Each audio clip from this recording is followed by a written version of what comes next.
Espooky Tales is a podcast focused on Latin American folklore, myths, and legends. Their hosts, Cristina and MJ, were gracious enough to join us and tell us about themselves and their podcast, share some personal spooky stories, and laugh and have a good time with us. Next, on Technically a Conversation.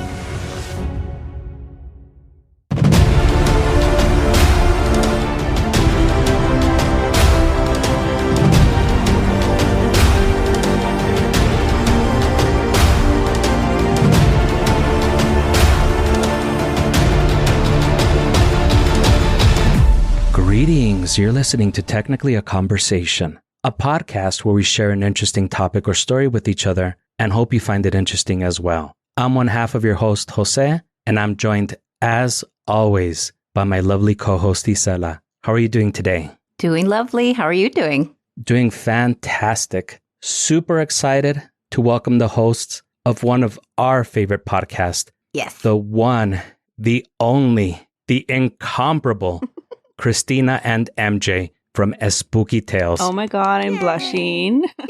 Same. You can't see me, but same. We are so happy and so privileged to have you ladies on our show. Yes.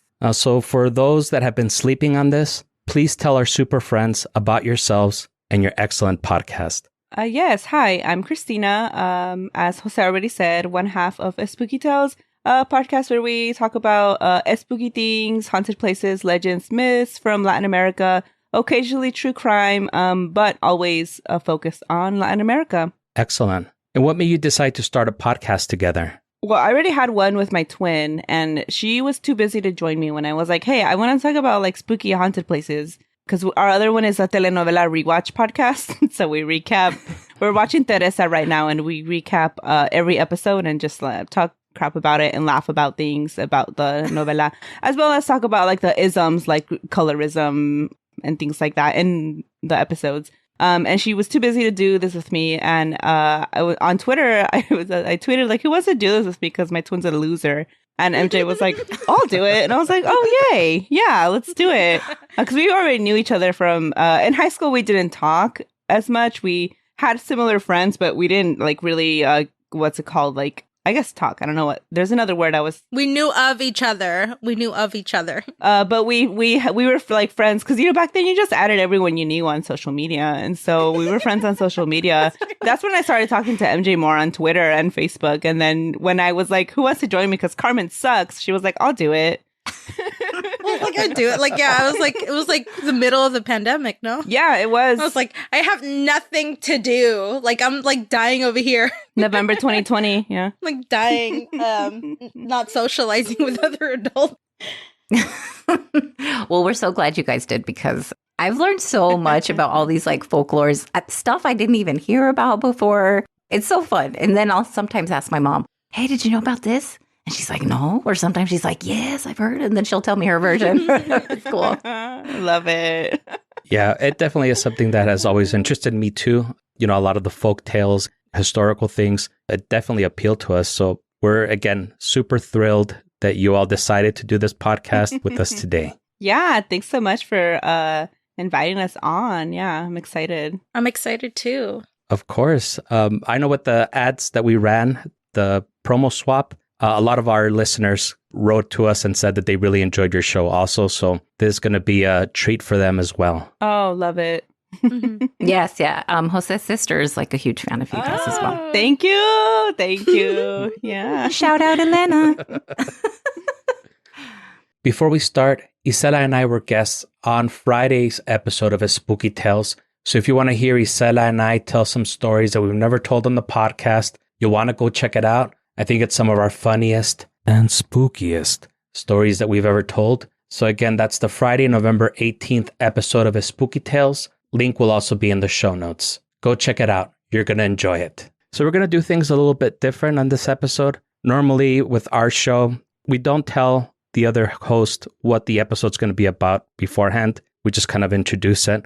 Yeah. So this is going to be different because you all are going to be sharing material with us. So we have no idea what you guys are going to be talking about. So you'll be introducing us and our super friends to some of the material that you would normally cover on your podcast. So that way they can go to your podcast and check out similar stories. Yes, yeah. I have some spooky family stories. I was going to talk about just legends from Guadalajara, but then I was like, I've already done that on our podcast. And since you guys ran the promo, I was like, I don't know, we might have similar listeners that overlap. And I was like, I don't want them to hear the same thing. So I have two stories that I haven't told on Espooky Tales either that I forgot about. So yeah. Cool. Well, we're definitely looking forward to hearing them. I'm excited. I think I've said it on our own on Espooky Tales a bunch of times, but I have family they're all in Guadalajara, Jalisco. And I mean, it's a very, very haunted place, apparently. It's full of legends. Mm-hmm. And then like everyone has their own, stories. I want to say my grandparents met there. They're not from Guadalajara. My abuelita's from, I want to say Zacatecas, which I've never been to myself, but she's from un rancho in Zacatecas. And then my abuelito grew up in El Salto, Jalisco, which is kind of like in Juanacatlan. It's like a little further down from Guadalajara. It's a long bus ride. And I have been there a few times. They met in Guadalajara. That's where, all my tias, my mom grew up. And they used to live in this, this is all for like backstory. So the stories make sense, right? So they, they were a poor family. They lived in, I don't know why they called it this, but they called it La Pensión. So it was like where people could park their cars. And then there was one room, basically. It was like, I think everything's made out of like stone. I don't know what the right word is. Not wood. Like they're not like wooden buildings like here. Everything, it looks like it's made from like stone. Like adobe almost? Yeah.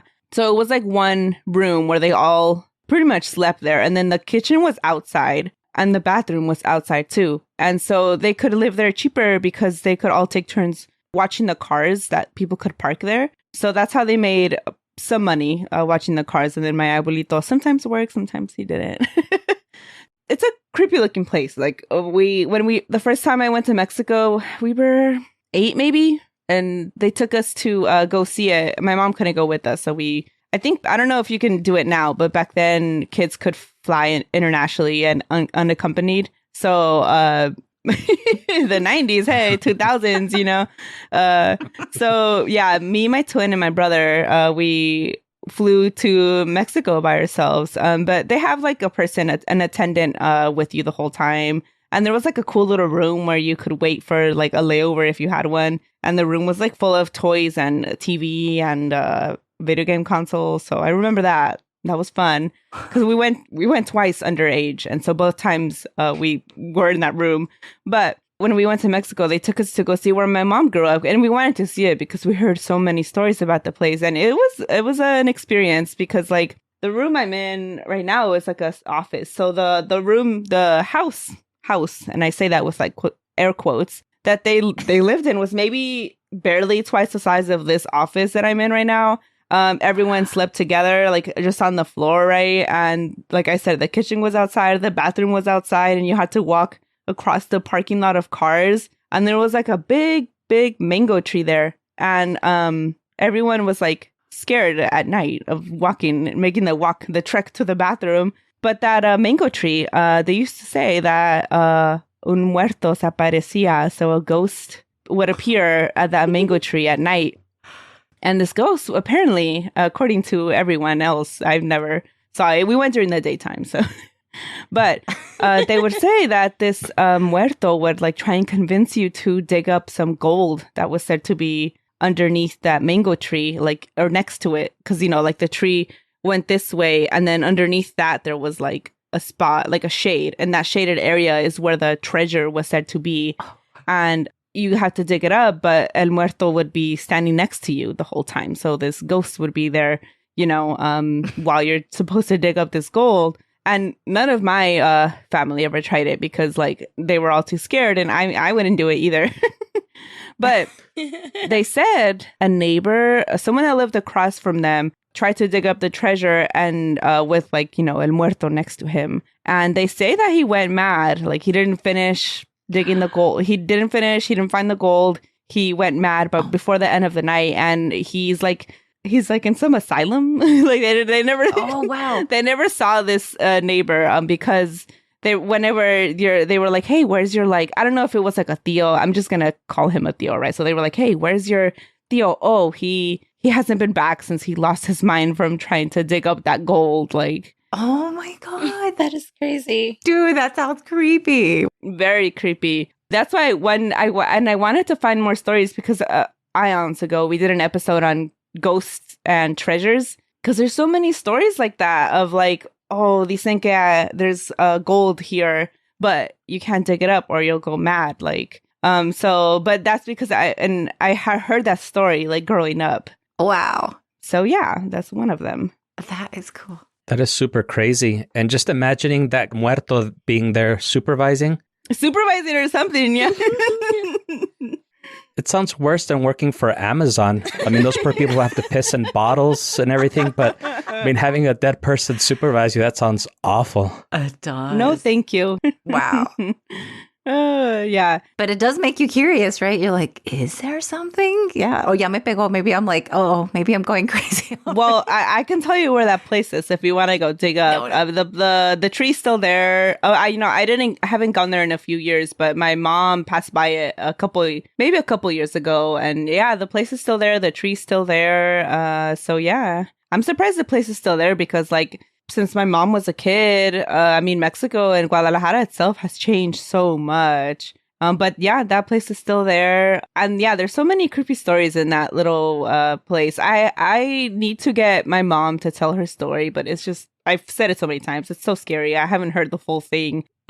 Oh, wow. Basically, like some evil entity attached itself to her, some ghost. And, they would see it in La Pensión because, like, my mom, it would be attached to my mom, but almost everyone in the family saw it on different occasions. And it wasn't the one from the tree. That was a different one. Oh, great. Yeah.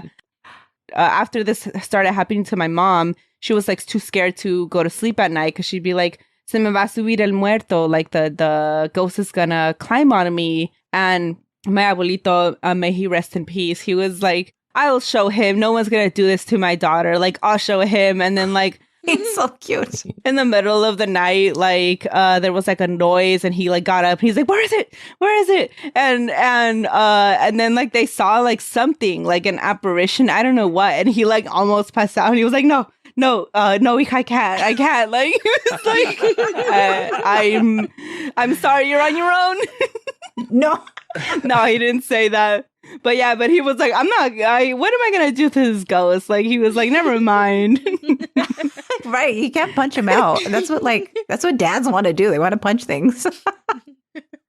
In that same little house, I can't even call it a house in that same little parking lot, I don't know what to call it, but that's one time they tried to use like a Ouija board, and I don't remember why, but they had one and they tried to burn it and it would like reappear inside the house. Like just a bunch of weird, creepy stories about that place. That's scary. Oh my God. I've heard of stuff like that where they burn a Ouija board and it somehow like miraculously comes back together and it's like all nice and neat on your bed or something. That's nuts. Yeah, I think they got it because they were trying to figure out what this thing was that was following my mom. Like, I don't know if my mom got the Ouija board or was like, if it was like another uncle. I don't remember the full details because like I still have to record this whole thing with my mom and one day I will. But somehow they used this to try and like see what this thing was. And like then it went like wrong. And so they tried to get rid of it. Like they threw it away and then it was like back in the house. And they're like, why'd you bring that back in? They're like, no one brought it back here.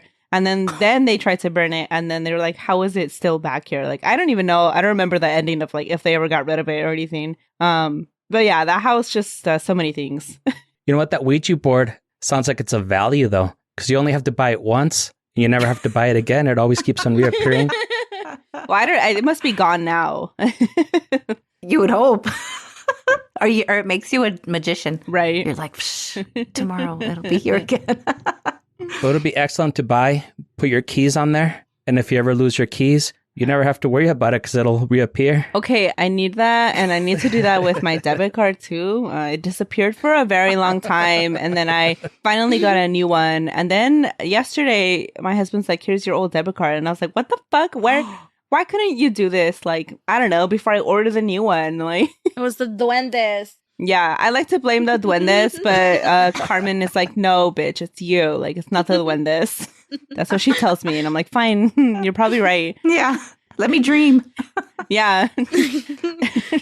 That's such a pain in the ass because you have to like put your Netflix on it again or your Amazon or whatever.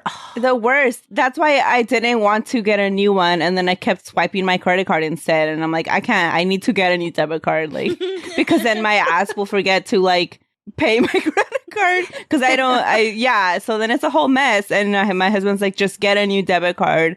And I'm like, no, I'm going to find it. And then I don't find it. It's a mess. It's a hot mess over here. Dang it. But now you know for the next time, since a lot of credit cards let you choose your own image, just put an image of a Ouija board on there. I should try it. There you go. And it goes with your whole theme, Spooky Tales. This is perfect. Yeah, and if I lose it and it doesn't reappear, I'm quitting my work. And we're blaming Jose. Yes. It's funny. That is cool. I understand that you had some stories to share as well, MJ. Yes, I have like two. I don't know. There's one story from my grandpa that he told my dad before he passed, and it's one I haven't shared. So it's a story about cadejos, and if you know, it's like the spiritual dog from like Latin America, and some people think it's like demonic, other people like just think it's spiritual. And this is a story that my grandpa told my dad. I never met my grandpa, but he apparently had really crazy stories. So he said it was sometimes in the 50s, and my grandpa at the time couldn't remember the exact year. He would tell my dad that his memory would slow down as he has aged. But he lived in a farm, and it was part of a rural community, and the population was roughly 300 or so people, so it was really small. And outside of the little town, there wasn't a sign of civilization for many kilometers. It was very much in the middle of nowhere, surrounded by semi-deserts and wilderness, and that was the life of the vaquero in rural Mexico. He says he would always hear stories about brujas and other creatures roaming the Mexican wilderness, and many people in the pueblo did not leave, the safety of its streets at night, but my grandpa had to tend to animals, so he would have to leave the city limits or the town limits sometimes to, to do what they had to. If they had to watch the sheep, they had to go in the middle of the night and sometimes camp out there with their little fire and their dogs and stuff. And on one night, my grandpa was on his own, and it was a full night. And he didn't need anyone to go with him because it was a full moon. And it was, there was light everywhere. He could see where he was going. And it was just him and his horse. And he had just left the town's cantina after drinking the night away. So he was, drunk. He was very drunk. And he had traveled a few kilometers and, and on his horse from the town to his farm, it would take like about an hour or so. So he's just like traveling, but he could see where he's going. There's moonlight, and the horse pretty much just tells him, let's go this way. And the horse follows the path because it's something that like they know. And he said that he had felt very uneasy. Like there was like this, on top of being drunk, he's already out of it, but he felt like this, something in his gut was telling him something was wrong. Something is off. And he felt like he could feel eyes watching him. Oh, wow. And my grandpa becomes paranoid, and he's on his horse, drunk, and looking left, right, and center, like in all directions. Like, what is going on? Like, there's a full moon. I can see everything. It's bright. I see my path. There's nothing to, my right. There's nothing to my left. Why do I feel eyes on me? He turned back and one time and then looked forward, and like it's just literally a split. So he was looking forward, and then he looked back, and then he looked forward again. And when he looked forward, like immediately he saw something on the road. And he was like, this was what was watching me. And it was a black dog with glowing red eyes, and it appeared out of nowhere. Ew. It was growling at my grandfather, and his horse began to buck and panic. So he's drunk. This horse is like, scared, jumping up and down. He's holding on for dear life. And he's like, I was asking my dad, I was like, that he was like about to like hurl everywhere, because imagine being drunk, disoriented, and your horse is just like swinging left or and he was like, you know what? I sobered up quick. Yeah. Poor thing. Yeah. And he regained control of his horse. But this dog like approached him and began snapping at the ankles of the horse. So the horse is like, just terrified and like trying to move away from this thing. And my grandpa was pulling it away from the path, like away from the creature. And he started like almost like went around or went in a different direction. But he moved the horse and like made it go at started galloping and to try to get away from this dog. But the dog was keeping pace side to side with the horse. It's a dog. It's not supposed to be able to run at the same speed of a horse. Yeah. And then it started floating and running right next to my grandpa on, how he's on top of the horse. So my grandpa was just, he was terrified, and the eyes were just looking at him. They were bright and red. And it was like a cat and mouse game that went on for several minutes. But after he saw his farm, they turned their backs to it, and they continued to go towards his home as fast as the horse could. And he turned back to it, and it was a mistake because he could feel the warmth of the dog's breath on his neck.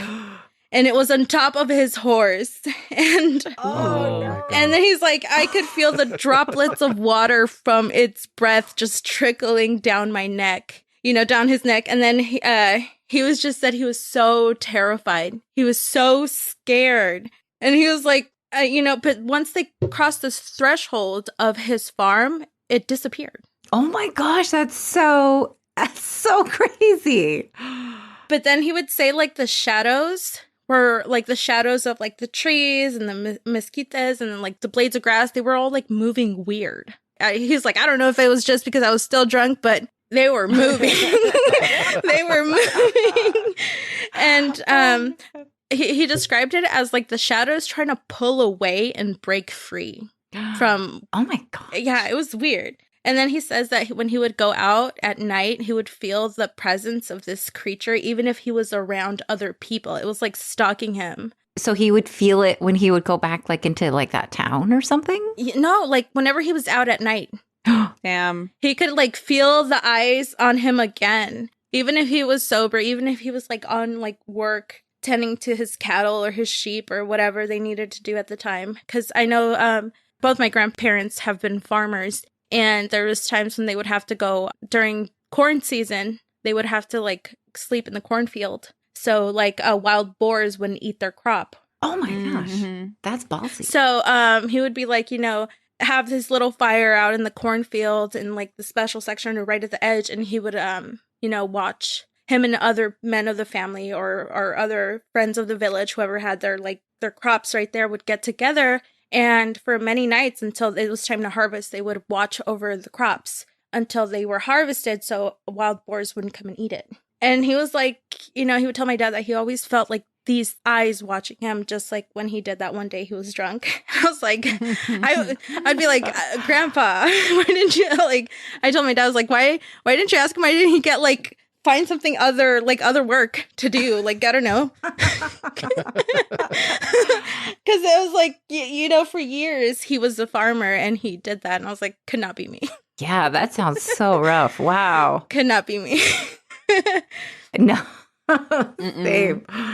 I'm already scared of dogs to begin with. And then having it be a demon dog, that would just raise that fear to the next level, I feel. They also say the cadejo watches out over drunkards. Yeah. So I was like, maybe you're about to face off some shit and he scared you and made you go the other way. Yeah. So I don't know. It could always be something scary, but it's it needed to protect him in a certain way. And in order to make him turn around or take a different route. Like a blessing in disguise. Yeah. But he was terrified because he was like, there was that moment when the dog jumped on the horse and he could feel the breath on its neck and the drool and I was like, no. Oh my God, that's so creepy as all hell. And then the end of the story should be like, and that was when he stopped drinking. Right? Yeah, right. Of course not. Of course not. Mm-mm.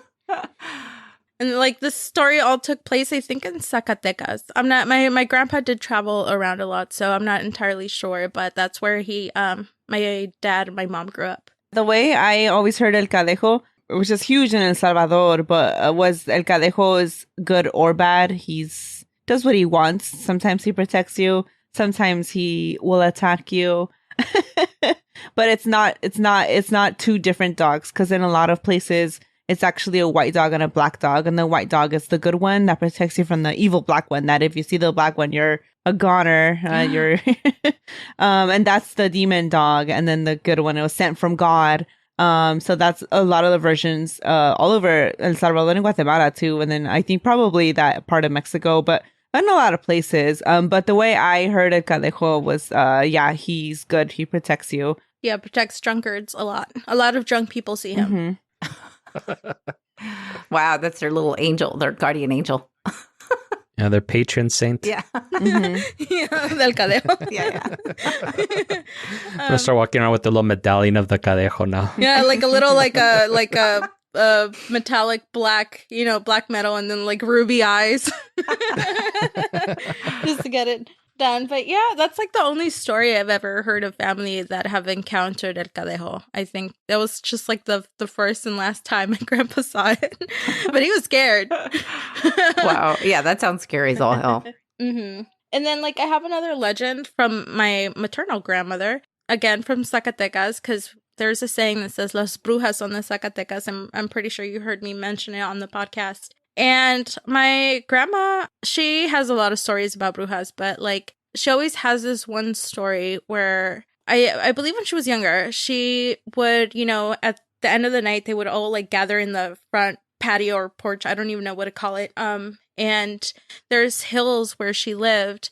And she said on some nights you would see these fireballs like roll around in the hills and like almost like fly. And I know like a lot of people in like the United States would be like, oh my God, it's a UFO. But in Mexico and in Zacatecas, in the state, it is believed that the witches, in order to travel long distances, that they were turned into fireballs. Oh. And a lot of people see like fireballs rolling around the hills and like traveling and flying long distances. Oh. And my grandma had seen them like roll up a hill and then just disappear and then drop down on the other side. And a lot of people in her little pueblito have seen those. And around Zacatecas, as long as there's hills, it's getting dark, a lot of people see them. They're like orbs or something weird. Yeah, but it looks like they're on fire. Oh, wow. But they don't like, when they roll around, they don't burn anything. They don't burn the surrounding grass or anything. It just looks like this ball that's on fire that's, going through all this vegetation, but the vegetation doesn't burn up or anything. That's so interesting. It's just seen at the distance. That's super crazy. I know now with Elon and his little toys that he's putting up in space, people are seeing that all the time. And I know even the news covered it here. I think you guys talked about it on yesterday's episode. Yes. Yeah. But the news covered it here in El Paso too, because a lot of people were like freaking out, like, what's going on? Yeah. Oh, the same thing happened to me. Like, I saw the Starlink. And I was telling Cristina, was like, my soul left my body. And I was just like, bye. You get abducted, but not me. Yeah. I was like, bye, soul. Yeah. And I get it. No, that's actually one of my dreams is to get abducted. I think I've said it a lot of times on our show that I'm a skeptic, so I don't really believe in a lot of that stuff. But I do want to believe. Like, I'm like the X-Files. Like, I want to believe. And I think like getting abducted would be like the funnest thing. Like, I would volunteer to be abducted. I know that I'm crazy and I have problems.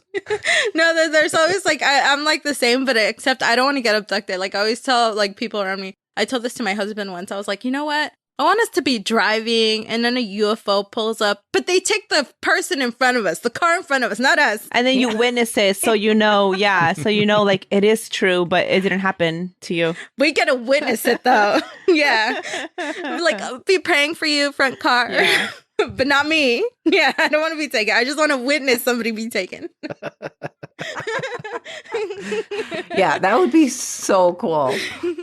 There's a lot of weird shit also. Like my sister always tells me because she lives in Phoenix. So she's like, oh my God, you know what I saw last night? And I'm like, were you drinking? I'm just kidding. No, Was it El Cadejo? He was protecting you. Perfect. That's funny. No, the Cadejo is definitely scary. I would be freaked out seeing that. UFOs, for some reason, I'm okay with. See, it's the opposite for me. The UFOs are like too real. I could always dismiss the Cadejo and be like, no, I'm hallucinating. I'd want to pet the Cadejo. Yeah. I'm a dog person too, so. Oh, I am too. I love dogs. That's why I'm like. Do you have friends, Cadejo? I'll be like, you know what? I'll take 2. Yeah. I can turn him angelic. Yeah. Get him like a little like spiky what is it called? Collar. Make him look really cool. That'd be super cool. Have you guys watched Good Omens? Oh no, I haven't. I haven't. Yeah, I watched parts of it. Okay, well, I mean, if you've read the book, it follows it pretty closely, but the little like Satan's child or whatever is like born, and he's hidden in like some town in like, I don't know, England or something, and there's supposed to be like these things that happen to make basically the apocalypse begin, and one of them is like, oh, a little hound will, or the devil's hound will appear to little Damon. I don't know if that's his name, I can't remember, but Oh, Damien Thorne. yeah, so he sees this dog, but it's tiny. It's like it turns into a tiny little dog. So it's like this is cute, but it's the devil's hound, but it's like so small. It's so cute. It's like a chihuahua. Yeah, it's a small dog. It's not a chihuahua. I don't remember the brand. The breed. Yeah. Breed. The breed that they use in the show, but it's like a tiny little dog that's not like scary looking at all. So that's just what I thought of right now when we were like, just added like a spike collar to it, make it look metal. Yeah. It's like, Oh, hell yeah. I'm all about making things look metal. Oh wow, that's funny. I didn't know they had a show about that because I've seen the old movies from like the 70s or something. And in that one, the dog was pretty fierce. I think the dog ended up mauling somebody. oh yeah. So Good Omens is written by Neil Gaiman. I don't know. I love Neil Gaiman. But it's basically the same story. Yeah, it's like a I think he does like something different with the lore, but yeah. yeah. But the what is it? They're trying to find the boy. I finished the book, but I can't remember how it ends. It's a fun book too, but I never finished the show because I forgot about it. I should finish it. But the demon dog is hilarious. Yeah, I should finish it too. I started watching because like I'm in love with Michael Sheen. oh, there you go. Oh, I watched it for David Tennant. Yeah, oh, David Tennant. So yeah, Yeah, he's the my God, what's his name? the doctor. He's the doctor too. I was talking about who he is in Good Omens. I'm like, and you're like the doctor. No, like he's like my doctor. You know, he's the one who introduced me to Doctor Who. Well, yeah, same. Yeah. Yeah. Well, I watched the first Doctor, the shaved head doctor. What is his name? Christopher something. I don't know. It doesn't matter because then I discovered David Tennant right after him, and I was like, "Who was that other guy? I don't care. Forget that dude. Step aside. Yeah, Yeah, all you have to say was Neil Gaiman, and I'm sold. yeah. Good Omens is a fun watch. The 3 episodes I watched, Where is it on? Where is it streaming? Amazon Prime. Oh, okay. Yeah, it was a Prime original. Okay. Yeah. I know I've seen it. You know how like when you see the advertisement somewhere, you're trying to place it in your head. You're like, was that on Netflix or on? You know, because there's like so many streaming Yeah, services. there's too many places now. Definitely. Yeah, there really is. Yeah, we ended up doing a recap of the last season of Lucifer. Oh, I still haven't watched that one. I haven't seen it either. That's also by Neil Gaiman. Oh, Yeah. Okay. I'm up. I've watched all the seasons except for the last one because I'm like I don't want to say goodbye to it. I'm like I'll watch it eventually. I felt the same way. I was like, no, this is the end of an era. It's an amazing show. I should watch it. Yeah, it's so good. It's a lot of fun. And like Maze is a fucking badass. You're like, yes, I love this chick. Yeah. Yeah, I wanted to do one for Sandman, but I was unsuccessful in convincing Isela. She's like, yeah, we're doing too much comic book shit. So I was like, oh. I didn't say, ay, tampoco, slow down. Not the passes. But Sandman is also Neil Gaiman, so Yeah. Yeah. cool. Now you gave me something to watch this weekend. I'm excited to go check it out. Yeah, I think there's 1 season or 2. I don't remember anymore. I think there's 2. 2. I want to Okay. say there's 2. Wow. It popped up again on like, I don't know if like another commercial came out for it or like I should say trailer. I think they're restarting it. I don't know. I could be wrong. I watch so much stuff that I don't even know. There's just too much to keep track of. There really is. is. That's what's nice, though. You're like, where the fuck was all this good stuff during COVID, during the lockdown? Yes. I was like, Oh my God. that was the first time I was like, well, all my girlfriends kept talking about Sex in the City. I guess I'll start watching it. So, I've still never seen that. I've never seen that either. yeah, no, it was very entertaining. I'm not even going to like knock it. Okay. No, I like entertaining stuff. Yeah. Yeah, it was very entertaining. I would never wear any of those fucking crazy ass like heels, first of all, or the crazy ass Yeah. like hats. I can't, But, no. like, it was fun to watch, man. What did I watch during? Oh, I just did Star Wars, I think, probably in Marvel. That's me. Oh, yes, I finally caught up on all the Marvel movies because there was There's so many. I'm not. it felt like a runaway train, right? Is that how you feel, Christina? You're like, I'm never going to catch up to it. Yeah, you have to like watch it from the beginning. Yeah. And then No, I don't do that. I watch things out of order because I can't remember the order. And so the beginning is too much. And yeah, so. I hear you. Yeah, you're like, just tell me about it. Give me the Cliff Notes type of thing. Yeah, because I mean, like, what was it? Yes, the Black Panther, the Wakanda Forever is like the last one for this year. It was good though. It was good. I do want to watch it too. Okay, tell us, yes or no? Was it good? I liked it, but I cried a lot. Oh, I want to see it so bad. I cried a lot because there's like, I mean, if you know the whole franchise, the actor has passed, and it was just like, Oh, right. Because there's like a thing. I'm assuming they did something for like Chadwick Boseman then. I would think so too. yeah. Yeah. But then that's not just the sad part. Like there's this part that, oh my God, I just, oh no, because I just like went through, like, that's why I was absent. You know, it's just like so much like family stuff going on. And I'm like, oh my God, with the Chadwick Boseman like thing. And then I had just like lost a grandpa. And I was like, between that and like Chadwick, I was just like Oh, reliving everything. yeah. It's like reopening wounds. That'll do it. Yeah, because I just lost my grandpa like a few weeks ago, and Sorry. it was just like, oh no, I'm feeling everything again.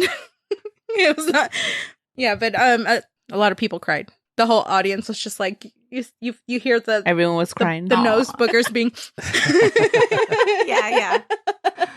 Yeah, and also sorry to hear about your grandpa, MJ. Yes, that's awful. I'm sorry to hear Thank that. you. That's rough.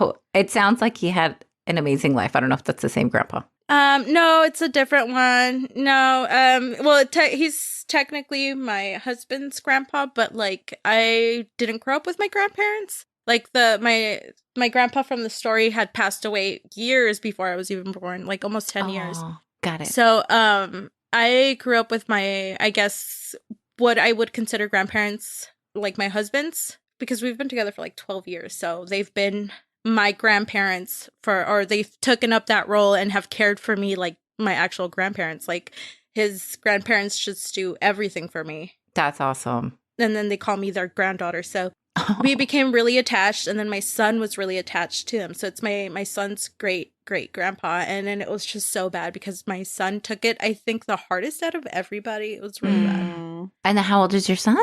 He's 11. Oh, that's rough. Yeah. So he knew everything, and then like, you know, that was like one of his favorite people. So it was bad. It was bad. Yeah. That's rough. Yeah. 3 weeks is definitely it's a little fresh. And actually, that's why I was in San Diego, I think 3 weeks ago or so, was because I also had gone to a funeral. My cousin had passed away. Oh no, my condolences. So sorry. Yeah. Oh, thank you guys. Yeah. So if you're like going through it family wise, you're gonna cry if you watch this movie. Just letting you know. It's like, oh no, like the tributes always make me cry. Like I don't care who it is. I don't care if I knew you. It's so sad. I don't know this person, but I'm crying. Thank you so much, Cristina and MJ, for all your stories and for spending your afternoon with us today. If somebody wants to find you, where can they find you? If they want to go listen to your awesome podcast, where can we send our super friends? If you go and in your favorite podcast app, Spotify, Apple Podcasts, I don't know who uses Google Podcasts, but it's a thing. Stitcher, Pocket Casts, I don't know, all of those. Just search Espooky Tales, we will come up. If you just Google Espooky Tales, we will also come up. If you go to espookytales.com, we will also come up. So yeah, many ways. Just search Espooky Tales. And yeah, that's where you can find us. Also, Espooky Tales on all the socials. Awesome. Very cool. Except Facebook. We're on Facebook, but I don't use it. Yeah. So don't go there. Yeah. Yeah, just go on there and post, and I'm out of there as quickly as I post. So Yeah. It's almost like something you have to run into and then run back out as fast as you can. Mhm. I've been guilty of that because I won't check the notification stuff, and it was like, oh, we got 2 reviews, and it was 3 months ago. Oops, sorry. Whoops.